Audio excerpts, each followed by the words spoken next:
Boa noite, bem-vindo a este seu espaço de análise. Vamos começar, como sempre, pela ordem do dia e vai falar sobre violência contra crianças. Há 4 crianças que já morreram este ano, vítimas de violência doméstica. É um número igual ao número de todo o ano passado, 2025. Certo. Houve casos mais recentes em Valpaços, também em Santarém. O que é que não está a funcionar?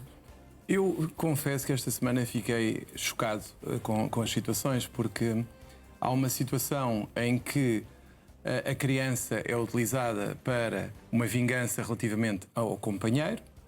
Há outra situação em que o próprio pai, para se vingar da mulher, se atira de um 8º andar e morre, e mata a filha. E eu começo a pensar o que é que se está a passar com as pessoas, porque de facto, quando olhamos para isto, pensamos como é que é possível alguém querer magoar tanto outra pessoa, com a qual até vive, e fazer o que faz. E, por vezes, até num dos casos, montar uma história para tentar iludir o que tinha realmente acontecido, como se nada se tivesse passado. O que é que falha aqui? O que falha aqui, quanto a mim, primeiro, é o facto de quem deveria cuidar das crianças, que são aqueles que vivem com elas, muitas das vezes estar mais preocupado em utilizá-las como arma de arremesso contra quem está do outro lado. Mas com esta gravidade, confesso, que fiquei verdadeiramente chocado, porque nós não estamos habituados, felizmente, a ver este tipo de violência como vingança. Há agressões, violência conducente à morte. Sim, dos mais desprotegidos, porque, repare, são as vítimas indefesas do sistema. São aquelas que, se ninguém as proteger, elas não se conseguem proteger sozinhas. E quando essa proteção dos pais, dos progenitores, não acontece, a quem é que cabe fazê-lo e quem é que pode estar a falhar aqui? Eu acho que a sociedade está a falhar, mas há aqui um problema que é como é que nós conseguimos proteger uma criança que está com os pais quando, num dos casos, por exemplo, a mãe continuava a viver com o agressor, apesar de já haver episódios anteriores de violência doméstica. É muito difícil quando a própria vítima, e este é um dos grandes problemas da violência doméstica, quando a própria vítima não se liberta e arrasta consigo os filhos.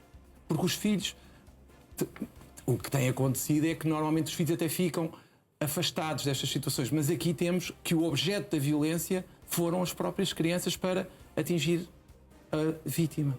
E aí isto é que é preocupante. Como é que nós vamos proteger estas crianças? Temos que estar mais atentos, as instituições têm que estar cada vez mais atentas, mas muitas das vezes é muito difícil de fazer esta proteção contra a vontade da própria vítima. E aí é que está o grande problema, porque nós não temos estruturas que permitam, no fundo, proteger as crianças de forma eficaz. E isso é que nos deve preocupar. É como é que nós vamos comportar-nos daqui para a frente para evitar que estas vítimas, nomeadamente através de CPCJs, de uma intervenção mais forte dos tribunais e talvez preventivamente, para tentar evitar que isto aconteça. Mas há algo na lei, de acordo com a sua avaliação, que tivesse que mudar para garantir essa maior proteção aos mais desprotegidos, neste caso as crianças? Eu acho que mudar a lei não é aqui o problema, mais uma vez. O problema aqui é tentarmos criar maiores mecanismos ou mais mecanismos de prevenção destas situações. Haver uma maior atenção, mas sabemos que é muito difícil porque há muitas crianças e por vezes os meios não são suficientes para isso.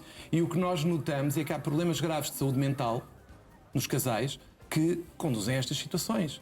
E como a saúde mental não há psicólogos suficientes nos centros de saúde, por exemplo, a prevenção tem que começar no acompanhamento. E muitas vezes as pessoas também não querem ser ajudadas. E as pessoas também não querem ser ajudadas. E aqui é que é o maior problema quanto a mim, é como é que vamos ajudar alguém que, por um motivo ou por outro, por dependência ou outra situação, não quer ser ajudado e quer continuar naquela situação. A única forma que há é afastar as crianças dos pais, mas isso é extraordinariamente violento para as crianças, como sabemos, até porque as instituições onde elas vão ficar também não são as melhores, muitas das vezes, e não têm as melhores condições. Portanto, o equilíbrio aqui terá que passar, quanto a mim, por uma CPCJ cada vez mais atenta e que esteja em cima das situações assim que haja o mínimo sinal de alarme, mas também não é fácil, admitamos. Sim, já concluiu? Já concluí. Tinha só outra situação de Braga. Sim, era aí que eu ia chegar, porque houve denúncias de parcialidade num Tribunal de Família e Menores. O que é que está aqui em causa? Aqui o que está em causa, alegadamente, porque isto ainda está a ser apurado e estamos a falar com base em reportagens jornalísticas que investigaram alegadamente situações em que haveria parcialidade, quer do juiz, quer do procurador, relativamente a uma determinada situação, porque teria havido e teria sido permitido que a criança, mais uma vez a criança desprotegida, que ficaria com a avó, mas que a avó viveria com um alegado abusador, segundo a mãe. A questão aqui que se levanta, e por isso é que eu trouxe... Ou seja, a ligação que devia ser evitada e a manter-se. Exatamente. É aquela situação que muitas vezes nós conseguimos separar o processo de crime do processo de família e dizer que o pai pode ser um mau marido, mas pode ser um bom pai. Aqui, no fundo, é dizer, como está com a avó e como nunca estaria sozinha, diria ao tribunal, com o pai alegado abusador, não haveria problema. Aparentemente foi isto que se passou. Agora, a questão aqui é, e foi por isso que eu trouxe, porque ainda não há sequer decisão, e só queria chamar uma atenção para o seguinte: nós temos que ponderar, quando há acusações de abuso sexual, como é que os tribunais reagem e se não valeria a pena criar um processo mais expedito de investigação e, enquanto não se chega a uma conclusão, evitar contactos. Evitar contactos.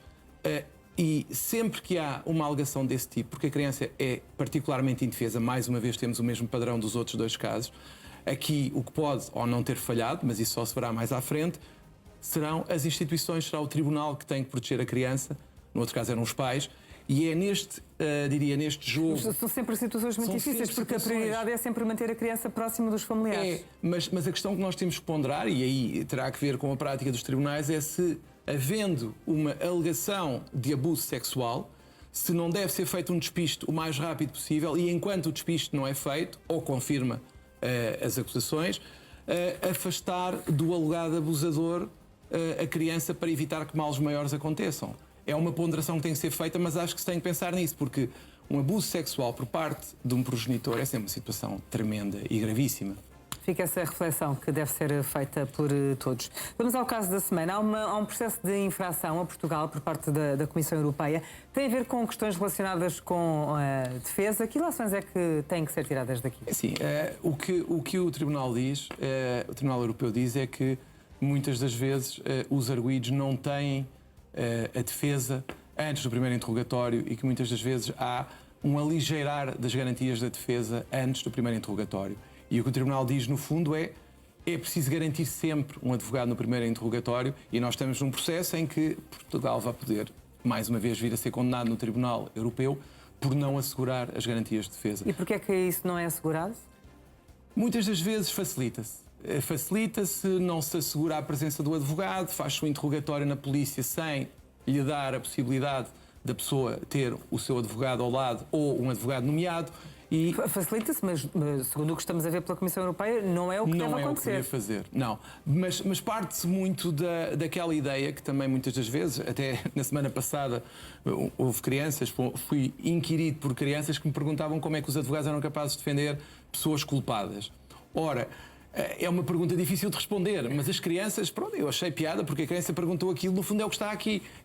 Será que nós não temos que proteger toda a gente, mesmo aqueles que achamos que são criminosos, mas que podem no futuro vir a não ser criminosos, porque a pessoa, enquanto não for condenada por um tribunal, não há condenação e não é culpada. Portanto, e para isso é que serve a advocacia. Também há erros, pode ser alguém inocente. Há erros, e como vamos falar a seguir, se tivermos tempo, há erros judiciários e o papel do advogado é pegar em todas as provas que existam, tentar contrariá-las e demonstrar que não são verdadeiras e tentar trazer outras que possam provar, se quisermos, a inocência do seu cliente e que ele nada teve a ver com os factos de que é acusado. E muitas das vezes as pessoas têm dificuldade em compreender isto porque é criado uma tal onda mediática, por vezes em algumas situações, que a pessoa tem mesmo que ser culpada, porque senão é uma desilusão coletiva.